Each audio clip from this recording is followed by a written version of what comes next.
Hello friends, once again welcome to my channel. तो ये नई वीडियो है, तो चलिए इस वीडियो को स्टार्ट करते हैं।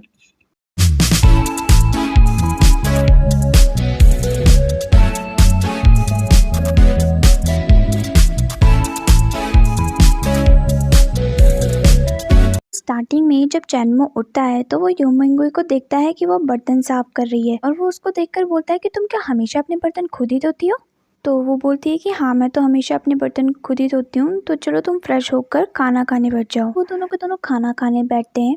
चैनमो देखता है कि यूमिंगुई बहुत ही हैवी फूड खा रही है, जो कि उसे खाने के लिए मना किया होता है क्योंकि वो एक्ट्रेस होती है और अपना वेट लॉस करती रहती है। उससे वो खाना छीन लेता है और उसे सैलेड पकड़ा देता है और अपने आप वो हैवी खाना खाने लग जाता है। तो जैसे ही वो एक बाइट लेता है तो उसे याद आ जाता है कि उसकी मम्मी भी सेम वैसे ही खाना बनाती थी जैसा यूमिंगुई ने बनाया था। बचपन के बारे में सोचने लग जाता है। तो यूमिंगुई बोलती है उसे कि तुम्हें क्या हो गया। तो वो उसे बोलता है कि नहीं, मुझे कुछ नहीं हुआ है, तुम खाना खा लो। फिर उसके बाद वो अपने घर चला जाता है।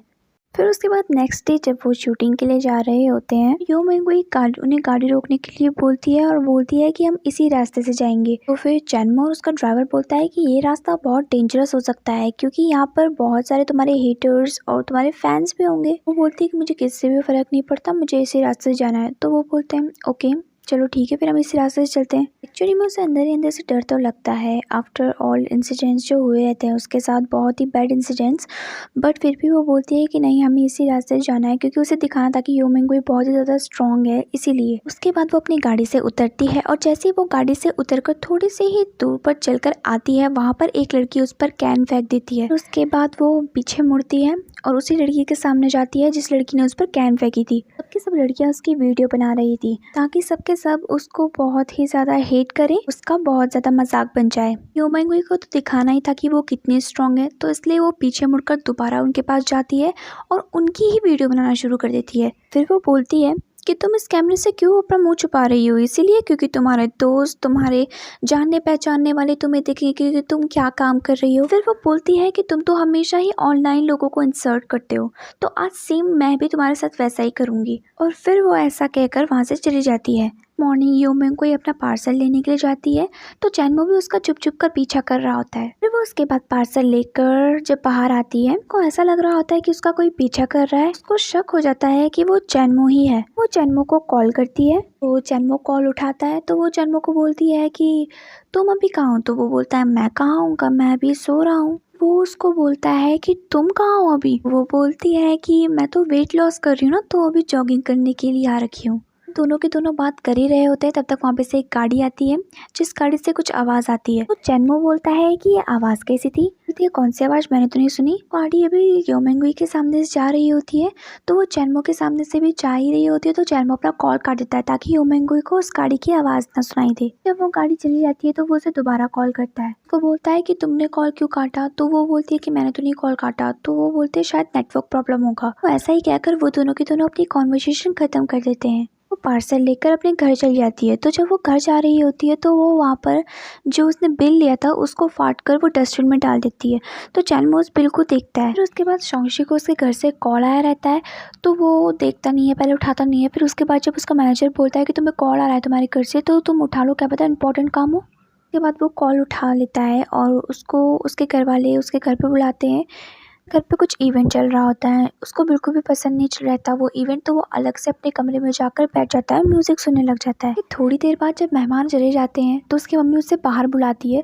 तो वो बाहर जाता है तो उसके घर वालों से थोड़ी सी अनबन हो जाती है और उसकी मम्मी उसे एक थप्पड़ भी मार देती है, जिससे वो थोड़ा अपसेट हो जाता है और अपने घर से बाहर चल जाता है। उसके बाद उसे एक इंसिडेंट याद आ जाता है, जब वो यूमिंगुई के साथ कॉलेज में था, सबके सब उसको उसके पापा के नाम से जानते थे क्योंकि उसके पापा भी बहुत बड़े सेलिब्रिटी थे। उसके बाद वहाँ पर दो लड़कियां बैठी रहती है जो उसको उसके पापा के नाम से बुलाती है और यूमिंगुई सुन लेती है और वो हंसने लग जाती है। तो सोंगशी उससे पूछता है कि तुम हंस क्यों रही हो। फिर उसके बाद वो रिप्लाई करती है कि ये लड़कियां तुम्हें तुम्हारे पापा के नाम से बुला रही है, तो मुझे वो थोड़ा सा फनी लगा।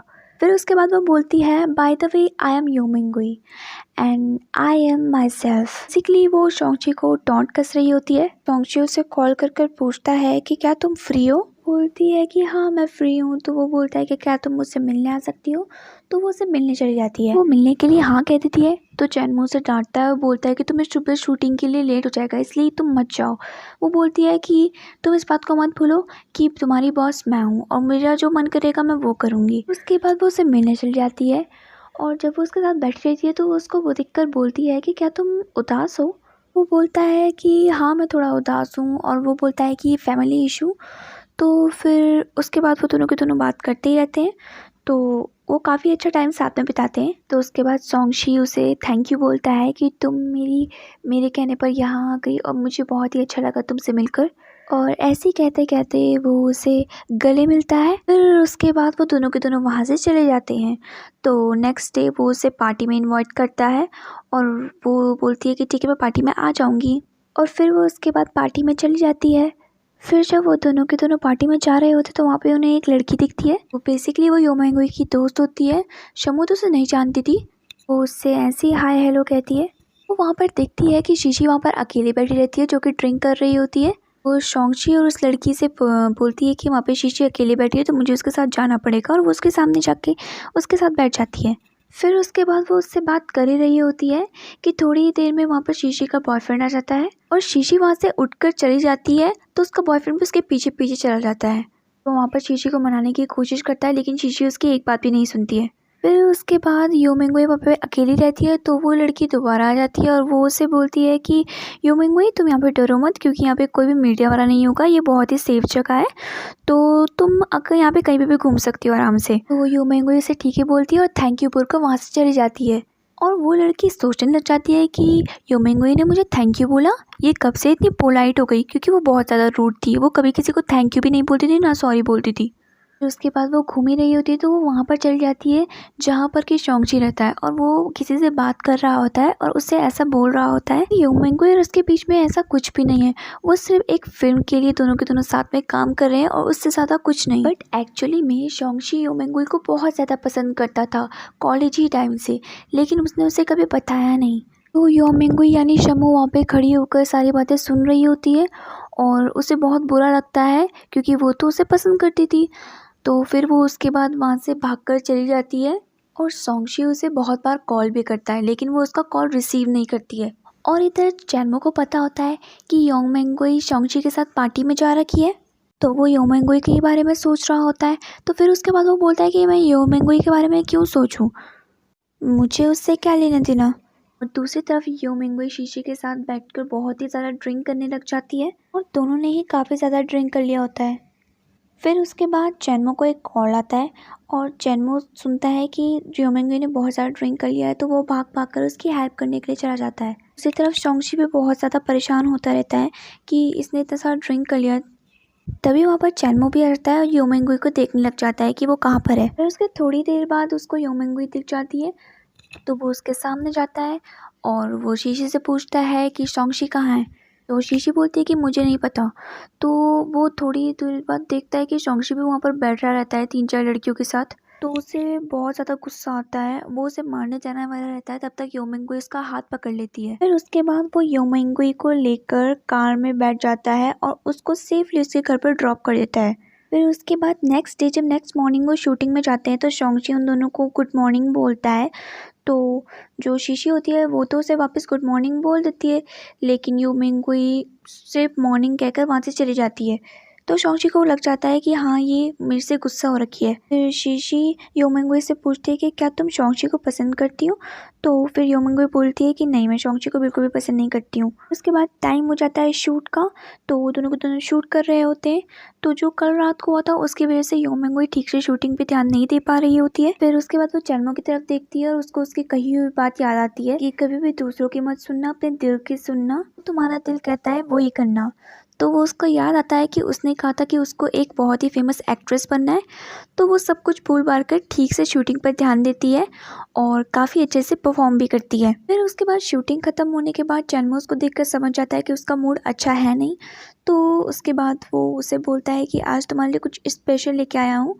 तो वो उसे आइसक्रीम देता है जिसको देखकर वो बहुत ज़्यादा खुश हो जाती है। हाँ, थोड़ी देर बाद जब वो आइसक्रीम खाकर कार से बाहर निकलते हैं तो जो यो मिंगुई होती है यानी शम्मो, वो अपने हाथ पे एक फुलझड़ी लेकर आती है और वो चैनमो को वो दिखाती है। चैनमो को असल में फायर से बहुत सारा डर लगता है क्योंकि उसके मॉम डैड भी एक कार एक्सीडेंट में ही गुजर गए थे, इसीलिए उसे फायर से बहुत ही ज़्यादा डर लगता था। फिर उसके बाद वो अपने घर चले जाते हैं। तो उसके बाद जब चैनमो सोया रहता है तो उसे सपना आता है उसी दिन का जिस दिन उसके मॉम डैड का एक्सीडेंट हुआ था। और वो काफ़ी घबरा भी जाता है और उदास हो जाता है। फिर उसकी नेक्स्ट डे वो जाता है अपनी मॉम डैड की कब्र के सामने और वहाँ पे बैठकर उन्हें बहुत ज़्यादा याद करता है। तो उस दिन उसने यू मिंगवे से छुट्टी ली होती है और वो उसके साथ नहीं रहता है। तो वहाँ पर एक लड़की आती है और उसको बोलती है कि मैं इस साल अपने एग्ज़ाम में फ़ेल हो गई थी और मैं आपको अपना आइडल समझती हूँ। आपसे मुझे बहुत ही ज़्यादा इंस्पिरेशन मिलती है, इसीलिए मैं आपके लिए गिफ्ट लेके आई हूँ, प्लीज़ मेरा गिफ्ट ले लेना। फिर उसके बाद यू मिंगवे उसका गिफ्ट ले लेती है जो कि एक ड्रिंक होता है। तो उससे पहले तो बहुत डर लग रहा होता है उसका गिफ्ट लेने में कि उसके एक्सपीरियंस बहुत ख़राब थे गिफ्ट लेने के। एक बार तो उसे कटा हाथ भी मिला था, इसीलिए वो बहुत ज़्यादा डरी होती है। लेकिन उसे चैनमो की बात याद आती है और वो उस गिफ्ट को ले लेती है। वो बोलती है कि चैनमो के बिना सारा दिन कितना लंबा लग रहा है। फिर उसके बाद जब चैनमो अपने घर जा ही रहा होता है तो उसे एक कॉल आता है। तो चलिए फ्रेंड्स, आज के लिए बस इतना ही। आगे का ड्रामा मैं आपको नेक्स्ट वीडियो में बताऊँगी।